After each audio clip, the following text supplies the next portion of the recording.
नमस्कार। यह study class में आप सभी का बहुत बहुत स्वागत है। हम पढ़ रहे हैं द्विघात समीकरण, जिसमें आज पढ़ेंगे प्रश्नावली 4.4 का एक प्रश्न है जो दिया गया है कि 3 वर्ष पूर्व रहमान की आयु वर्षों में व्युत्क्रमांक और अब से 5 वर्ष पश्चात आयु के व्युत्क्रमांक का योगफल 1/3 है। उसकी वर्तमान आयु ज्ञात कीजिए। तो सबसे पहले हमको इसमें जो रहमान है उसका वर्तमान आयु ज्ञात करना पड़ेगा। तो यहाँ पे लिखते हैं कि माना रहमान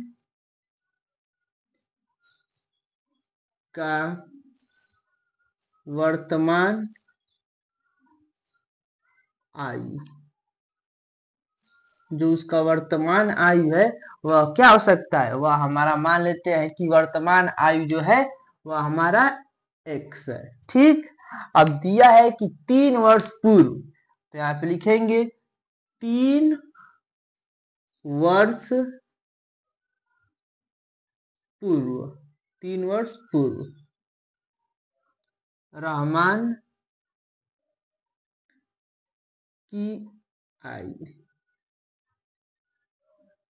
ठीक, अगर मान लीजिए हम आज यहाँ 2024 में खड़ा है और बोला जाए कि 3 वर्ष पूर्व, तो 2024 में से 3 क्या करेंगे, माइनस कर देंगे, 2021 हो जाएगा। उसी प्रकार हमको वर्ष पता नहीं है, लेकिन क्या पता है, जो हमारा वर्ष है वह है x, और x से कितना वर्ष पूर्व, तो x से 3 वर्ष पूर्व, तो यहाँ पे -3। ठीक, और फिर बोला है कि 5 वर्ष पश्चात, तो यहाँ पे 5 वर्ष पश्चात रहमान की आयु, जो 5 वर्ष पश्चात होगा, यानी कि आज है, और आज से 5 वर्ष पश्चात यानी कि आगे, तो यहाँ से x क्या हो जाएगा, x और +5। ठीक, अब हमारा प्रश्न क्या बोल रहा है, हमारा प्रश्न बोल रहा है, देखेंगे यहाँ पे प्रश्नानुसार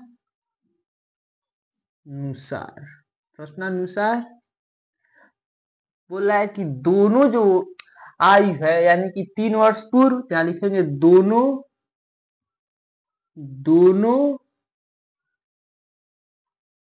वर्षों का योगफल बराबर क्या है, हमारा 1/3 दिया गया है, और दोनों वर्षों का व्युत्क्रमांक क्या है, दोनों वर्षों का व्युत्क्रमांक हमारा 1/3 है, यानी कि 1/x-3 और प्लस 1/x+5। जब इन दोनों का योगफल हमको क्या प्राप्त हुआ है, 1/3। तो यहाँ से इनको सॉल्व करते हैं।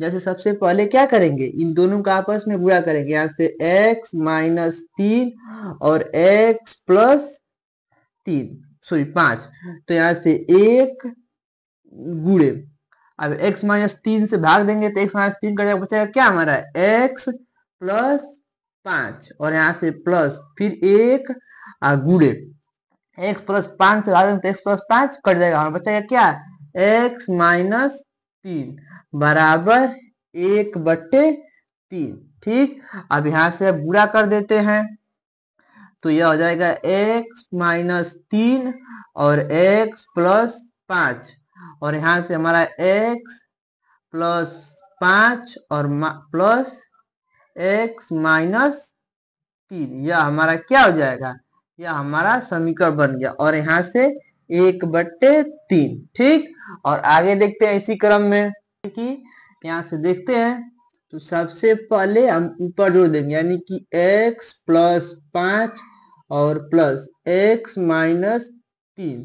ठीक, और यहाँ से नीचे जो है इन दोनों का आपस में गुणा करेंगे, तो x स्क्वायर, और फिर x गुणा करेगा इससे, तो हो जाएगा हमारा +5x, और फिर यहाँ से -3 गुणा करेगा x से, तो -3x, और यहाँ से गुणा कर लेगा -3 + 5 से, तो -15 बराबर 1/3। ठीक, और फिर आगे देखते हैं तो x और x जुड़ के क्या हो जाएगा 2x और प्लस 5 में से 3 जाएंगे तो 2 और यहां से हमारा x स्क्वायर और प्लस का 5x और माइनस का 3x तो घटा देंगे तो जाएगा प्लस 2x माइनस 15 बराबर 1/3। ठीक, अब यहां से तिर्यक गुणा कर देते हैं। यहां से क्या करेंगे तिर्यक गुणा करने पर। ठीक, यहां से क्या करेंगे हम तिर्यक गुणा कर देंगे। तो यहाँ तिर्यक गुणा करते हैं तो यहाँ पे 2 यहाँ पे x square plus 2x minus 15 एक से गुणा करेगा कोई चेंजेस नहीं होगा। ठीक, आगे और यहाँ से 3 कोष्टक में 2x प्लस 2। ठीक, तो यहाँ से x square plus 2x minus 15 और बराबर 3 दूना 6x। फिर यहाँ से गुणा करेंगे तो प्लस 6। ठीक, अब सबको ले जाएंगे उस साइड यानी कि एक्स स्क्वायर प्लस 2x और माइनस का 15।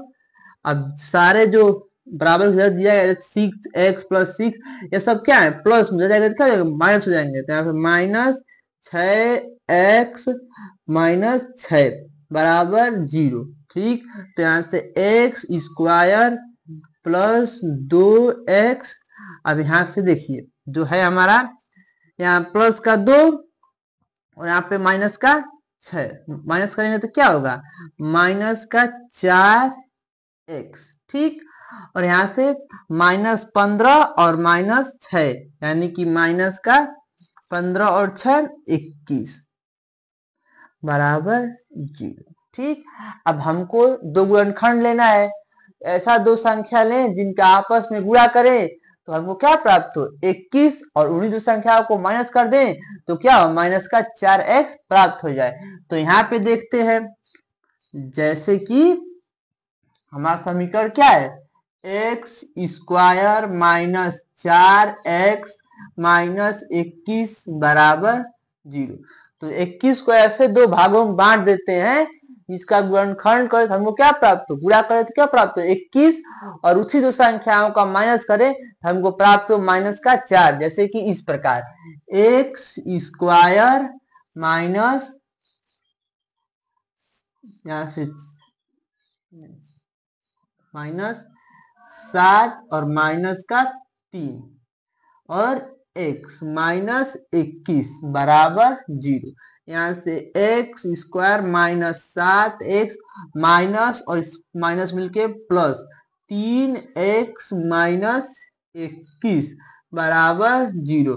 अब यहाँ से हम देखते हैं कि हमको कॉमन क्या मिल रहा है यानी कि जो यह एक्स स्क्वायर माइनस 7x है इन दो अक्षरों के बीच हमको कॉमन क्या मिल रहा है तो यहाँ से हमको कॉमन मिल रहा है x बाहर निकाल दें। यहाँ पे 2 है क्योंकि एक्स स्क्वायर है तो एक x बाहर निकाल देते यहाँ से बच गया x और माइनस का 7। ठीक, और यहाँ से हमको कॉमन क्या मिल जाए यानी कि प्लस माइनस तो यहाँ पे हमको माइनस कॉमन मिलेगा प्लस कॉमन मिल जाएगा। ठीक, तो यहाँ से अगर हम कॉमन क्या मिल रहा है जैसे प्लस तो कॉमन मिल गया और साथ में 3x माइनस 21 है तो 3 भी कॉमन मिल रहा है तो x और माइनस 7 बराबर 0।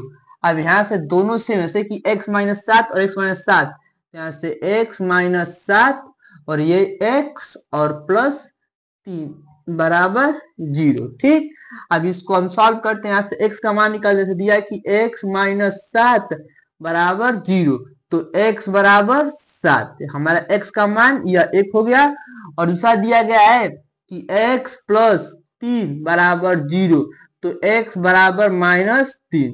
जब भी जो हमारा प्रश्न था वह वर्ष का मान निकालना है तो वर्ष का मान माइनस में नहीं आता इसलिए जो -3 है यह क्या है यह अमान्य है अमान्य है इसको हम नहीं रखेंगे लेकिन इसको निकालेंगे। जैसे कि हमारा जो वर्तमान का आयु था, वर्तमान की आयु था, वह क्या था? वह हमारा 7 है। ठीक, 3 वर्ष पूर्व, 3 वर्ष पूर्व जो था तो x माइनस 3 था, तो x का मान क्या है? 7 और माइनस 3 यानी कि कितना हो जाएगा? 4 वर्ष का हो जाएगा। और 5 वर्ष पश्चात, 5 वर्ष पश्चात तो x प्लस 5 था, यानी कि 7 प्लस 5, तो 7 5 12। यह हमारा क्या था? यह हमारा प्रश्न दिया गया था। तो वर्तमान में जो रहमान था वह कितने वर्ष का था? वह 7 वर्ष का था। और 3 वर्ष पूर्व तो 4 वर्ष, क्योंकि 7 माइनस 3, और 5 वर्ष पश्चात तो x माइनस 5 था, तो 7 प्लस 5 12 वर्ष। इस प्रकार हमने देखा है कि द्विघात समीकरण द्वारा किसी समीकरण में आयु पूछे तो निकाल सकते हैं। ये प्रश्न आपके लिए बहुत इंपॉर्टेंट है, पेपर आने की संभावना इसका सबसे अधिक है।